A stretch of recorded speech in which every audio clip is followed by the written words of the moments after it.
Salah satu sifat yang dibenci oleh Allah Subhanahu wa taala, teman-teman sekalian, dan jauhkan diri Anda dari ini adalah sombong, congkak. Umumnya kata ulama, kalau mau dibandingkan, sombong itu masuknya ke dalam global sifat. Bisa semua perilaku yang menganggap remeh orang lain atau merasa lebih dari orang lain namanya sombong. Tapi kalau kita membahas bangga diri, karena dalam definisi atau dalam terjemahan kitab Kabair ini, kalau ada yang pegang bukunya, ditulis di sini sombong, bangga diri. Bangga diri masuk kepada sub, ya, salah satu cabang daripada kesombongan tadi. Misal bangga diri dengan pakaian, berbangga diri dengan bicara, karena dia pintar berbicara, kata-kata yang dia keluarkan, bangga diri dengan penampilan, dengan kendaraan. Sub daripada kesombongan. Kalau sombong masuk global. Angkuh lebih cenderung berhubungan dengan masalah harta. Kalau seseorang memiliki kelebihan harta, maka yang lebih banyak cenderung kepada angkuhnya. Angkuh itu sebagian ulama memberikan definisi adalah mengangkat dagu melebihi batasnya karena menganggap remeh orang. Ini saya rincikan definisi yang disebutkan oleh Imam Az-Zahabi ini, supaya kita tahu sebenarnya perbedaan dasarnya apa saja sih. Kemudian ujub. Ujub itu suka membangga-banggakan amal. Saya udah 10 kali haji. Saya udah 10 tahun ikut taklim. Saya udah 10 tahun pakai jilbab.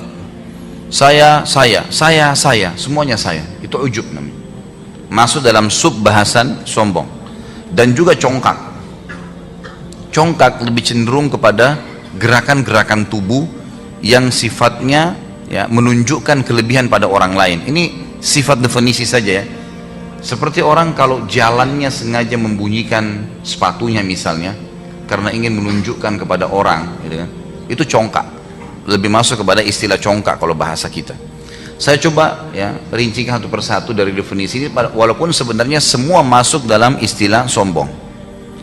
Kalau kita sudah tahu teman-teman sekalian dari sekian banyak definisi ini, sombong dari sisi tutur kata, dari sisi tatapan mata, dari sisi pakaian, dari sisi kendaraan, dari sisi cacat jalan, semuanya itu masuk dalam hal dosa besar, berarti tidak ada celah ya, antum untuk berbuat itu. Tidak ada celah sama sekali. Allah Subhanahu wa ta'ala sangat murka dengan orang yang sombong. Dan kira-kira teman-teman sekalian, apa yang antum dapat dengan kesombongan? Kira-kira kalau kita jalan dengan membunyikan sepatu kita agar menunjukkan kepada orang, misal kebetulan dia pakai sepatu laras, sepatu tentara misalnya, dia bukan tentara. Kalau orang mungkin kesehariannya pakai itu, mungkin tidak terlalu berpengaruh pada jiwanya. Tapi mungkin ada seseorang di antara kita sengaja pakai sepatu laras yang dia anggap itu adalah profesi orang lain, dan itu berhubungan dengan keperkasaan misalnya, membuat akhirnya dia mengubah cara jalannya, sengaja membunyi-bunyikan sepatunya. Jadi, pertanyaannya, dapat apa dia? Apa yang dia dapatkan? Orang akan takut dengan dia? Belum tentu. Kalau memang dia ingin supaya orang lain takut, dan kalaupun orang takut, untuk apa? Bangga ke seseorang kalau orang lain takut pada dia? Apa yang mau dibanggain teman-teman sekalian? Atau orang anggap remeh kita gara-gara justru kita sombong? Untuk apa teman-teman sekalian? Apa yang kita dapat? Bukankah lebih baik kalau kita ramah dengan orang lain, lawannya kita datangkan, ramah dengan orang sehingga orang suka bergaul dengan kita. Salim, salah satu ya, anak Abdullah bin Umar, Salim bin Abdullah bin Umar radhiyallahu rahimahullah, seorang ulama tabi'in yang masyhur. Salim ini memiliki tubuh yang sangat kekar sampai dikatakan dia menciplak tubuh kakeknya Umar bin Khattab. Waktu dia lagi haji pakai baju ihram, kelihatan tubuhnya sangat kekar sampai digambarkan lengannya berbentuk seperti batu, dadahnya berbentuk seperti batu yang keras, perutnya itu seperti batu-batu yang keras. Tapi kalau Salim rahimahullah ngomong, suaranya lembut sekali, lembut sekali, sampai dia pernah duduk di Arafah sambil membungkukkan punggungnya supaya tidak terlalu kelihatan ketinggian tubuhnya, karena dia seperti kakeknya Umar bin Khattab. Dikatakan cirinya kalau dulu di atas kuda kakinya sampai di tanah, saking tingginya. Begitu pula dengan Salim rahimahullah. Ditanya oleh seseorang, datang kepada dia mengatakan, wahai Salim, apa yang kamu makan sampai membuat postur tubuhmu sekekar ini? Dia mengatakan, aku memakan labu yang dibuatkan menjadi sayur dan aku makannya dengan roti gandum. Hanya itu, kata orang itu, hanya itu. Tidak ada sesuatu yang istimewa yang aku lakukan. Dia merendah rahimahullah dan menyebutkan makanan yang umumnya dia makan. Ada mungkin makanan-makanan yang lain yang mewah, tapi dia tidak sebutkan. Sengaja dia tidak sebutkan agar jangan sampai membuka pintu ya merasa lebih daripada orang lain. Kalau orang bertanya kepada anda, apa yang biasa kita makan? Apa yang biasa anda makan? Kalau umumnya kita makan misalnya nasi sama tempe, nasi sama tempe. Mungkin kita pernah makan nasi atau makanan yang mewah. Tidak perlu kita pilih, sortir di file pikiran kita mana makanan yang paling mewah lalu kita sebutkan, sehingga tersirat sedikit sifat sombong. Untuk apa nih? Nggak ada manfaatnya, gitu kan? Maka makin kita merendah teman-teman sekalian, maka makin baik. Allah Subhanahu wa taala menitipkan pesan melalui lisan Nabi Muhammad sallallahu alaihi wasallam agar mendatangkan lawannya sombong. Sombong dimurkahi, lawannya adalah tawadhu, merendah. Kata Nabi sallallahu alaihi wasallam, "Man tawadha lillah rafa'ahu Allah." Siapa yang merendah karena Allah, maka Allah akan tinggikan derajatnya. Abdullah bin Mubarak rahimahullah, salah satu ulama tabi'in, terkenal orangnya lembut sekali, lembut. Kalau ngobrol orang suka berteman sama dia karena santunnya, lembutnya, sampai orang berpikir Abdullah bin Mubarak ini adalah orang rumahan karena lembutnya.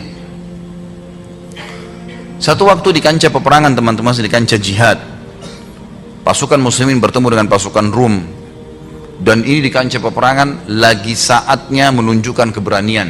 Dan memang di pasukan non muslim ini, pasukan Rum ini keluar satu orang yang badannya sangat kekar dan cuma bola matanya yang kelihatan karena semuanya besi dari kepalanya sampai kakinya. Lalu dia memainkan pedang, yang pedang tersebut ya itu dikatakan dalam gambaran riwayat kalau diangkat oleh orang biasa dari pasukan muslimin butuh 2 orang. Besar sekali, kekar, membawa pedang ini. Lalu kemudian dia mulai menghantamkan pedang tersebut karena kuatnya dan tebalnya besinya itu ke batu, dan batu itu bisa pecah 2, batu yang sangat besar di kancah peperangan. Kemudian teriak menantang kaum muslimin. Waktu itu dikatakan tidak ada satupun muslim yang berani maju. Melihat keadaan ini, mereka takut melihat keadaan ini. Keluar dari belakang pasukan teman-teman sekalian seseorang yang postur tubuhnya tidak terlalu besar, sederhana, menggunakan imamahnya ditutup semuanya sampai termasuk alisnya, tinggal bola matanya saja. Keluar dengan naik kuda sederhana, menjawab tantangan orang itu dari belakang pasukan, bukan di depan pasukan, dari belakang. Dia jalan, orang-orang semua hening melihat kejadian tersebut. Ini siapa muslim ini? Berani benar maju. Di depan pasukan muslim ini ada pasukan-pasukan, biasanya kalau di pasukan perang zaman dulu itu di bagian depan ditaruh orang-orang yang memang ini tim khusus untuk mendobrak musuh, memang berani mati udah. Ini dari belakang pasukan berarti yang biasa maju ke depan, melawan orang tersebut dengan pedangnya yang sangat sederhana, dengan gerakan-gerakan tertentu. Akhirnya dengan hikmah Allah SWT menang, kalah nih orang kafir yang besar nih, sampai dia berhasil memenggal kepala orang tersebut yang besar ini. Lalu dia mengambil kepalanya dan dia membawa ke tengah-tengah kaum muslimin. Dengan pelannya kudanya jalan kembali ke belakang pasukan. Orang semua bersorak Allahu Akbar, Allahu Akbar. Orang bertakbir, memberikan semangat kaum muslimin karena jumlahnya lebih sedikit pasukannya dibandingkan pasukan kafir. Ada satu orang yang menceritakan riwayat ini kepada kita. Dia bilang, saya penasaran, ingin tahu siapa muslim ini. Lalu saya ikutin dari belakang, terus sampai ke belakang pasukan. Dia sengaja ke belakang sekali, dan ada celah beberapa pohon-pohon kurma. Orang itu ke belakang pohon kurma itu, sengaja supaya nggak ketahuan gitu. Dia selip ke belakang, dia menyelipkan dirinya ke belakang. Lalu orang ini mengatakan, saya berputar dari sisi yang lain pohon kurma tersebut. Lalu kemudian sengaja saya tidak minta dia membuka catatannya, saya menarik langsung ya apa yang menutup wajahnya. Ternyata waktu ditarik dia adalah Abdullah bin Mubarak.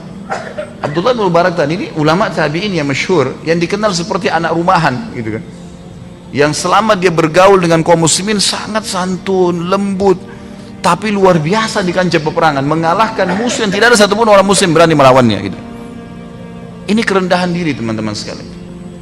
Untuk apa kita pamer kekuatan kita? Untuk apa kita pamer kelebihan kita, keterampilan? Hanya untuk pujian orang? Kalaupun kita dipuji, apa yang kita dapatkan? Bertambahkah kemahiran kita dengan dipuji? Enggak, sama sekali. Bahkan kalau pujian itu berlebihan, bisa membuat kita jadi grogi dan hilang keterampilan itu.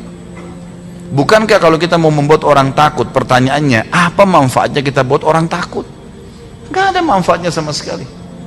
Malah Nabi SAW dengan kekekaran tubuhnya, dengan kedudukannya sebagai seorang Nabi, beliau selalu merendah.